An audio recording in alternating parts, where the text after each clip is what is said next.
Thank you, Randir. Good afternoon, or rather, good evening now. Thank you all for being here. As you all know, the President of the Russian Federation, His Excellency Mr. Vladimir Putin, is currently on a state visit to India for the 23rd annual summit between India and Russia. He is accompanied by a high-powered delegation comprising several senior ministers and officials of the Russian Federation, and also a very large business delegation. You would also be aware that this year we are celebrating the 25th anniversary of the Declaration on Strategic Partnership between India and Russia, which was established coincidentally during the first state visit of President Vladimir Putin to India in October of the year 2000. And in 2010, 15 years ago, the relationship was elevated to the status of a special and privileged strategic partnership. In that sense, this visit on the 25th anniversary of the declaration of the strategic partnership is indeed a very special visit. In a very special gesture, President Putin was received on arrival yesterday evening at the airport by the Honorable Prime Minister himself. The two leaders then rode together to the Prime Minister's official residence, where the Honorable Prime Minister hosted President Putin for an informal dinner, over which there was a frank and candid exchange of views between the two leaders on a wide range of bilateral, regional, and global issues. This morning, President Putin was accorded a ceremonial welcome and guard of honor at the forecourt of Rashtrapati Bhavan, following which he visited Rajghat, where he paid floral tributes to the father of the nation. Both leaders then convened at Hyderabad House later in the morning to hold wide-ranging discussions in restricted format, followed by a lunch hosted by the Prime Minister. The leaders thereafter jointly took part in the India-Russia Trade Forum held in Bharat Mandapam just a short while ago, with the presence of key stakeholders from the business community, both in India and in Russia. The focus of the forum was on the shared ambition of both leaders to expand the economic dimension of our bilateral partnership by increasing our bilateral trade in a balanced and sustainable manner, including primarily by increasing India's exports to Russia, strengthening industrial cooperation, and forging new investment partnerships. The outcomes of discussions during the business and sectoral discussions that have been ongoing over the last 2 days were presented to the two leaders this afternoon. For details on these, I would refer you to our Ministry of Commerce, which has been coordinating these events. Later on in the evening, today, Honorable Rashtrapati Ji will receive President Putin at Rashtrapati Bhavan and will be hosting a state banquet in his honor. Now, as to the focus and outcomes of the visit, both sides have adopted a joint statement, which you might have had opportunity to see. The joint statement testifies to the India-Russia relationship as a time-tested, progressive partnership that is anchored in trust and mutual respect. It reflects the very special nature of our ties and provides a comprehensive framework for further deepening our multifaceted bilateral partnership. In addition to the joint statement, there were several agreements and MOUs that were concluded and exchanged during the visit, some of them in the presence of the leaders this morning. These include agreements on labor mobility, on maritime cooperation, health, culture, trade, media cooperation, as well as several business-to-business MOUs. And I think the details of these are available on our website as well. Economic cooperation, I would say, is the driving impulse and the most important focus of this particular visit. As I said just a while ago, expanding bilateral trade and strengthening economic cooperation requires swiftly addressing non-tariff barriers and regulatory impediments, enhancing Indian exports to Russia in sectors such as pharmaceuticals, agriculture, marine products, and textiles is important to correct the trade imbalance. And each one of these sectors in considerable detail was discussed between the two leaders today, with both of them pointing to the opportunities that existed in these areas and what were the steps that were needed that could be taken by both sides in order to move towards the mutually shared objective of increasing trade in these areas. Agreements in mobility, as I said, and these are two agreements in particular: the agreement on temporary labor activity in both states and the agreement on cooperation in combating irregular migration. They form a centerpiece of the understandings reached during the ongoing visit. Indian skilled workers, especially in IT, in construction, and in engineering, will help meet Russia's labor needs and deepen our bilateral cooperation. In fact, there is increasing interest among Russian businesses and industries to hire skilled manpower from India to support growing economic activities in Russia. The India-Russia Trade Forum that concluded just a short while ago, which the leaders attended together today, thus becomes a very key element of the visit. You would have followed that. Both the leaders gave a joint call for action to their respective businesses to expand the linkages between them. In this context, I would like to point to another very significant outcome of this particular visit, which is the program of economic cooperation going up to 2030 that has been adopted during this particular summit. And it also serves to give overarching guidance to both sides to expand the scope of the economic dimension of this relationship. The discussions today also focused considerably on the proposed free trade agreement that is under discussion between India and the Eurasian Economic Union, which is again expected to help address the issue of the trade deficit. It was agreed between the two sides that negotiations should be fast-tracked for early conclusion within the stipulated timelines. The terms of reference for this agreement had in fact been finalized and signed during the visit just a few weeks ago of the External Affairs Minister to Moscow. I think it was in August of this year, when he had co-chaired the India-Russia Intergovernmental Commission on Trade, Economic and Cultural Cooperation with Mr. Denis Manturov, the first Deputy Prime Minister of Russia. During the current visit, both sides also underscored the importance of expediting the discussions and the negotiations on the bilateral investment treaty, which again will help energize investments in both directions.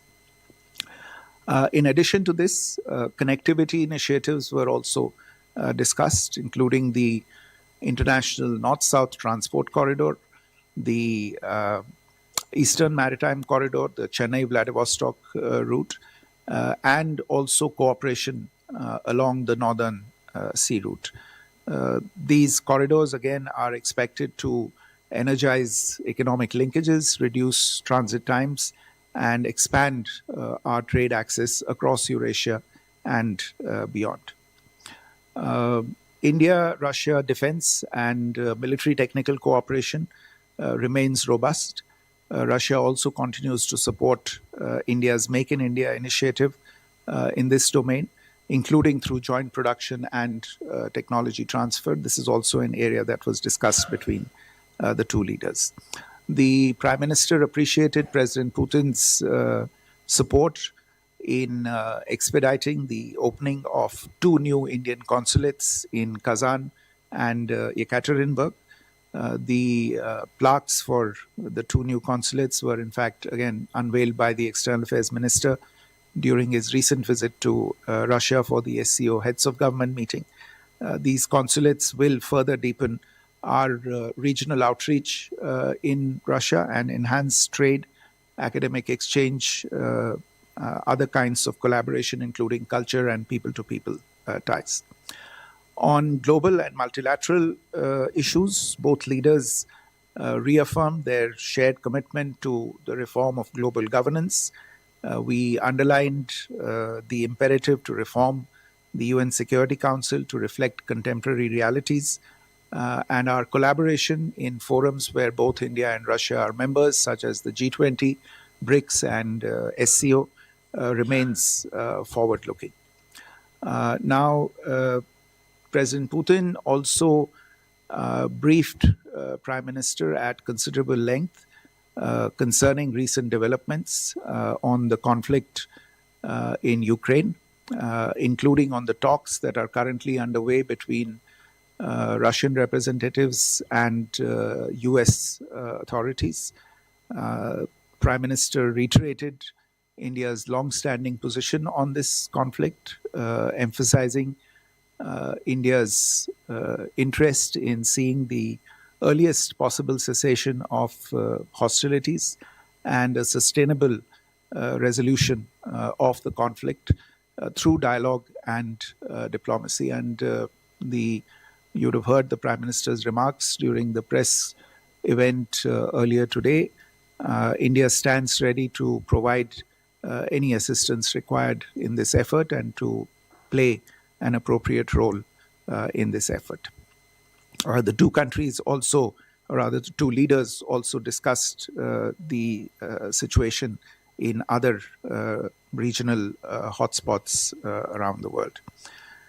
On terrorism, the two leaders reiterated their resolve to fight jointly against all forms and manifestations of terrorism, and the Prime Minister reiterated India's zero-tolerance stance on terrorism, and President Putin reiterated Russia's support for India in this effort.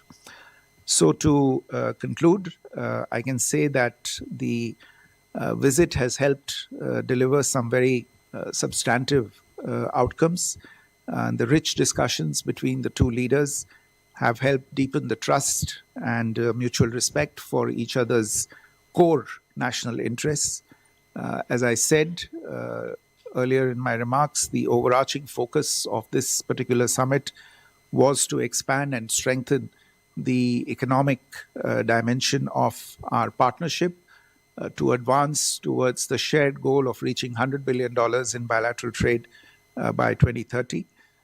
The India-Russia relationship also remains an anchor for constructive engagement in an increasingly complex geopolitical environment, and both our sides are committed to continue to do our part in addressing the challenges that the current environment poses for both countries.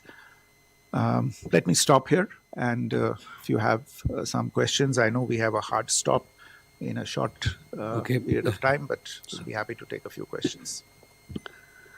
So, can we begin with Pranay here?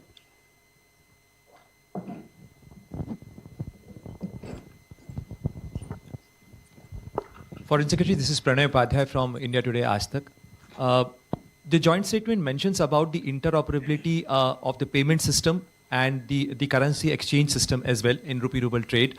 So, what is the mechanism agreed between India and Russia to make it, insulated from the Western sanctions? And how many Indian banks are ready to accept ruble as a mode of payment? Siddhant? Hi, sir. So my question is, geopolitical message by both Russia and India in terms of economics at a time when there are countries engaging in protectionist policies? And my second question is, we have extended the visa facility, the 30-day e-visa facility for tourists, Russian tourists. Have they also extended similar facility for the Indian tourists? Keshav? Thank you, sir. Keshav here from the print. My first question is on this irregular migration from the Mobility Pact. Here, sir. Is there anything in this pact that deals with the status of the Indians in the Russian army, and was that raised between the two leaders at any level? And I just wanted a clarification from the joint statement. It had a line on Iran, and that only through dialogue can the Iran nuclear situation be solved. And we saw that India joined the joint statement of the SCO condemning the strikes earlier in June on Iran. Does this signal a sort of change from the original positioning that India took in June when the strikes were taken on the Iranian nuclear facility, as India has deepened its ties with SCO and Russia in the last few months? I just wanted to check on that. Thank you. Madhu? Sir, जैसा कि joint statement में हमने देखा कि terrorism को special mention दिया गया है मधुरेंद्र न्यूज़ नेशन से, और साथ ही स्टेटमेंट के दौरान भी प्रधानमंत्री ने मेंशन किया ऑपरेशन सिंदूर जैसा कि अभी भी ऑन है। तो क्या दोनों राष्ट्राध्यक्षों ने इस बारे में बातचीत की कि कैसे आगे टेररिज्म को टैकल करना है, उसको लेकर क्या ज्वाइंट बातचीत हुई? क्योंकि पहलगाम हमले का जिक्र तो प्रधानमंत्री ने किया, लेकिन उसके ठीक बाद दिल्ली में भी ब्लास्ट हुआ, वो भी एक बड़ा आतंकी हमला था जिसमें काफ़ी लोग मारे गए। तो क्या दिल्ली ब्लास्ट को लेकर भी कोई जिक्र हुआ? Kalol? Kalur from the Hindu, sir. The Prime Minister referred to Bharat-Rus Mitrata एक ध्रुव तारे की तरह बनी रही है. Would you please elaborate on what is exactly the meaning of, could you please expand on the meaning of Dhruv Tara in this context? I mean, is it really equivalent to Pole Star, or is there a strategic dimension to it that is actually here in this statement? So we can take these questions.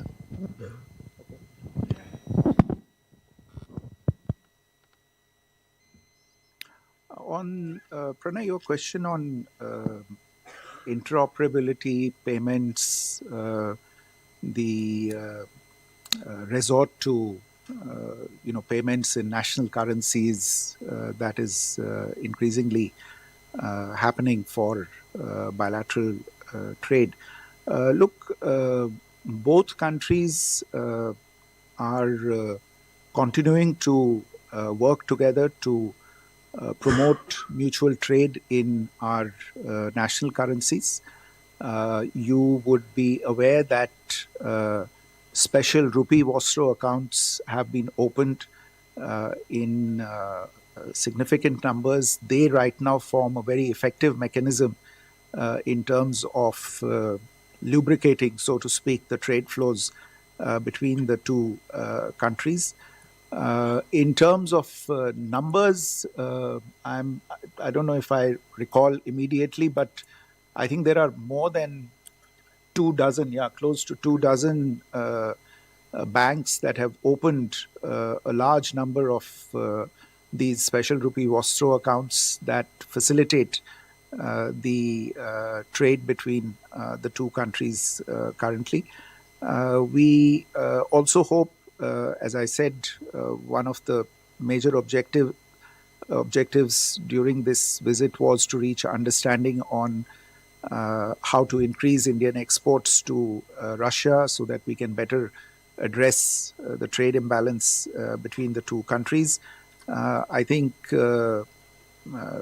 doing these two things together, handling the trade balance together with expanding opportunities for settlement in national currencies will allow us to move towards this particular objective. Siddhant, your question on geopolitical messaging. Look, the India-Russia relationship, as I said, is an important relationship, not just bilaterally, but in terms of its regional as well as global significance.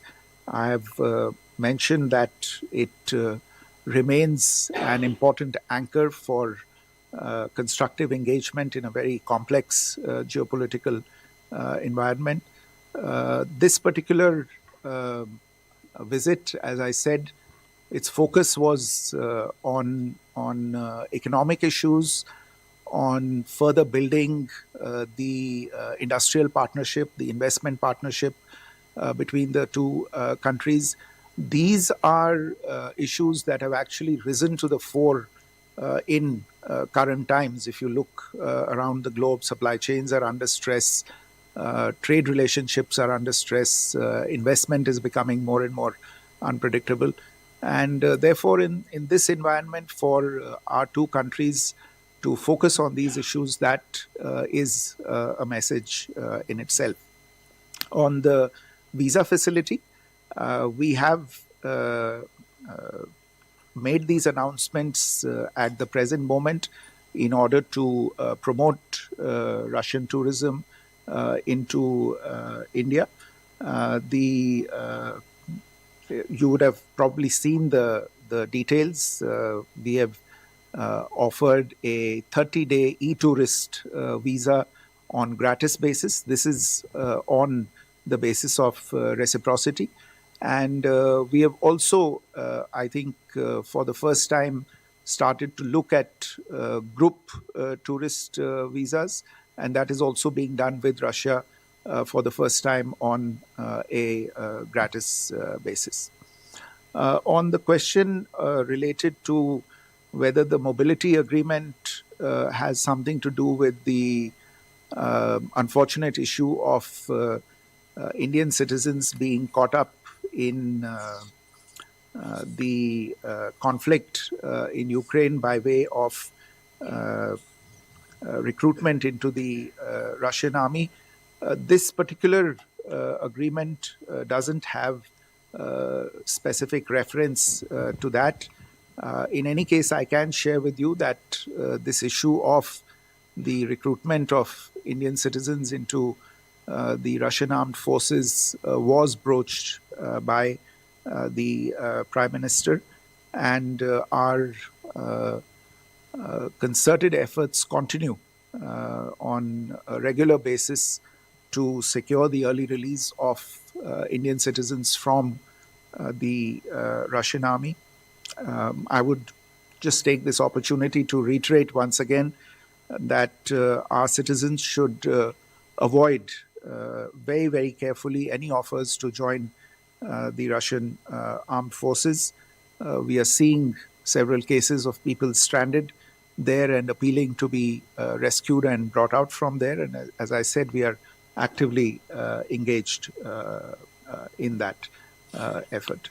On the issue of the reference to Iran and no, I mean, the short answer to your question is that there is no fundamental change in our position on this particular issue. मधु, आपका प्रश्न था कि आतंकवाद को लेके जो आज बातचीत हुई और जो आतंकी हमला दिल्ली में हुआ, आपकी बात सही है। ये इस विषय पे खुल के बातचीत हुई दोनों लीडर्स के बीच। प्रधानमंत्री जी ने आज आपने देखा होगा अपने प्रेस के वक्तव्य में भी उन्होंने पहलगाम में जो आतंकी हमला हुआ था उसका वर्णन किया और ये भी कहा कि पिछले साल रूस में मॉस्को में क्रोकस हॉल में जो एक आतंकी हमला हुआ था, इन सभी हमलों की जड़ एक है, एक जगह है और हमें मिलकर इस खतरे का सामना करना होगा।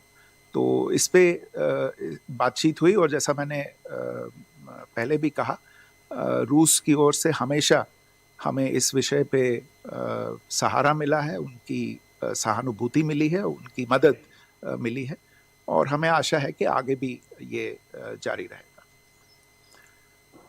Uh, Kalol, I think partly, the answer to your question is in the translation of Dhruv Tara.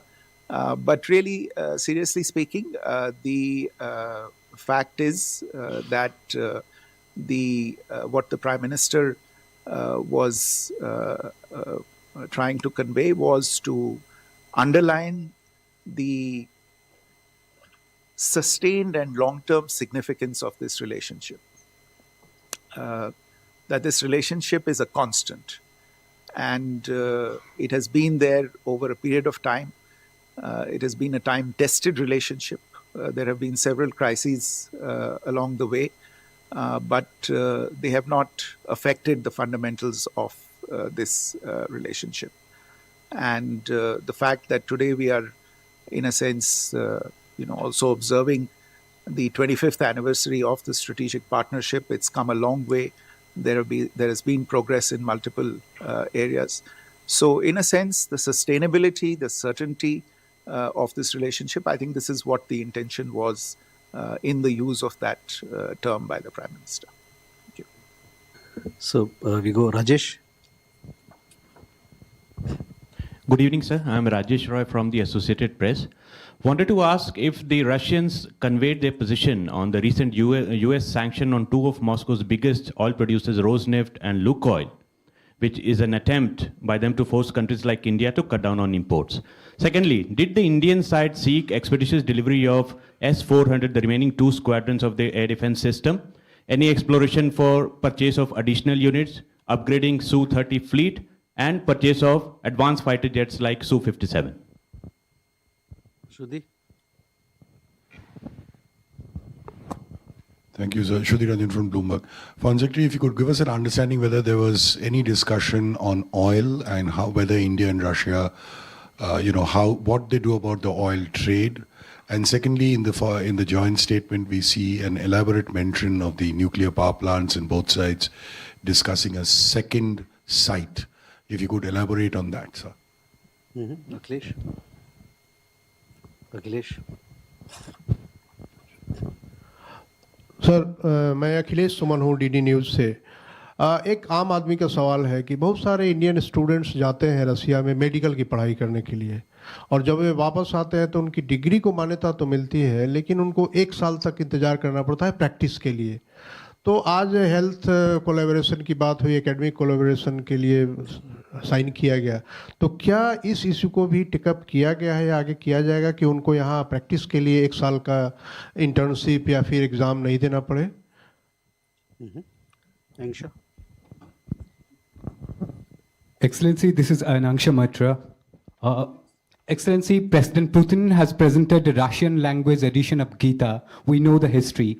And is there any discussion on Russian community in Mayapur in West Bengal? There's a big habitat, in fact, which hosts largest number of Russian community in West Bengal's Nodia district in Mayapur. Is there any discussion on them, as well as any discussion on Rupur nuclear plant in Bangladesh?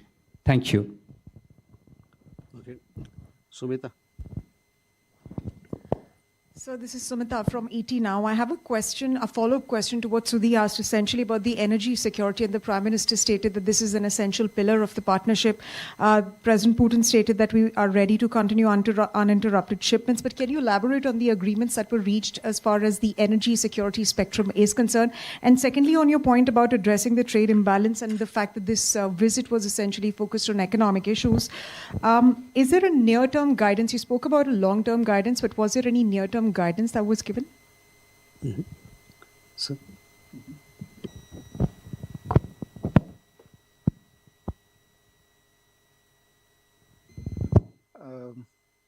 I think insofar as the Russian position on the sanctions that have been imposed, well, obviously there was a discussion on what has been happening with regard to energy cooperation between the two countries, and the Russian side put forth its position on the measures that have been taken by a number of countries. you didn't have to be inside the room to guess what that position is. It's fairly obvious. But insofar as the discussions on related to energy are concerned, and this also goes to I think the last question posed on the narrative on energy security. We have been fairly clear in terms of communicating that as a significant importer of energy, our priority is to ensure that 1.4 billion people in India have their energy needs secured. And our energy sourcing policies are guided entirely by this imperative. Ensuring stable energy prices and secure supplies are the twin goals of our sourcing policy. And part of this, therefore, goes into the area of diversifying energy supplies, and our partners, traditional as well as new, understand this and appreciate this. They also appreciate that Indian companies will take, and I point to the fact that this is something that covers both private companies as well as public companies, because in both cases these are publicly listed companies. They have fiduciary responsibilities, and therefore these companies make decisions on the basis of evolving market dynamics, on the basis of the commercial issues that they confront while sourcing their supplies. Within the four corners of this approach, we are continuing our cooperation between the two countries. On your other question related to various defense platforms, I think you would be aware that yesterday evening there was a meeting between the defense ministers of the two countries in the framework of the India-Russia Intergovernmental Commission on Military and Military Technical Cooperation. I don't have the details or readout of that particular meeting, but I imagine that these issues that you referred to were discussed in that meeting. Between the Prime Minister and President, as I said in my earlier remarks, there was a general discussion on the robustness of and the long-standing nature of the India-Russia defense and military technical cooperation, and the fact that Russia is also participating in several Make in India defense related programs. And a lot of the focus was on, in fact, legacy cooperation between the two countries. But for the specifics, I think you would have to refer to the discussions yesterday that took place between the two delegations of the ministries of defense of the two countries. Shruti, insofar as your question related to oil is concerned, I think I've already answered. On the nuclear power project, as you are aware, actually there was a considerable amount of discussion on nuclear-related issues between the two leaders. Kudankulam 1 and 2, as you are aware, are already connected to the national grid, generating electricity. Work is currently underway on units 3 to 6, where, in fact, a number of the critical shipments with regard to units 3 and 4 are underway, and work to conclude agreements for similar things with respect to units 5 and 6 is already also proceeding in parallel. When it comes to the second site, this is an issue that has been under discussion between the two countries for some time now. As you are aware, selection of a site for a nuclear power plant is an elaborate and complicated exercise, has to take into account various factors related to siting, including environmental and other related factors. These are all under consideration of the concerned authorities in the Department of Atomic Energy. We'll update you whenever there is a further development with regard to this.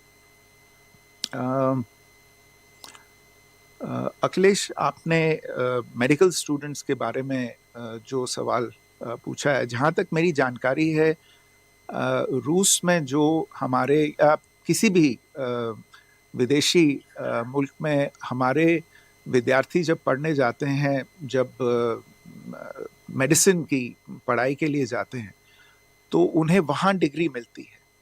लेकिन भारत में as a medical professional practice करने से पहले उन्हें एक इम्तिहान पास करना होता है, जिसे FMGE कहते हैं, फॉरेन मेडिकल ग्रेजुएट्स एग्जामिनेशन। और नेशनल मेडिकल काउंसिल NMC जो है भारत की, ये इस इम्तिहान को, इस परीक्षा को कंडक्ट करती है। और ये हमारी रिक्वायरमेंट है, ये भारत की रेगुलेटरी रिक्वायरमेंट है कि बाहर से जो लोग पढ़ के आएँ, उनके लिए एक हमारे रेगुलेटरी स्टैंडर्ड्स को ये स्टूडेंट्स मीट कर सकें, उसके लिए इम्तिहान ज़रूरी है। इसका रूस के साथ कोई लेना देना नहीं है, क्योंकि ये सभी देशों के लिए है। किसी भी देश में बाहर से कोई विद्यार्थी पढ़ के आए, मेडिसिन की पढ़ाई करके आए, उसको वापस आके ये इम्तिहान देना ही होगा। तो इसमें ऐसी कोई स्पेसिफिकली रूस को लेके, उनसे लेके कोई प्रोविजन नहीं है। I really don't have anything on this issue related to the Russian community in West Bengal. Actually, I've learned something today. I wasn't aware that there was one. Okay, but no, this did not come up in the discussions today. But I'm sure that the ambassador will probably look into it in much greater detail and probably see where we have. You asked about Rupur. There is ongoing collaboration on Rupur. Work is continuing on that, and we remain in touch with both our partners in Russia as well as in Bangladesh on taking forward the work that needs to be done on this.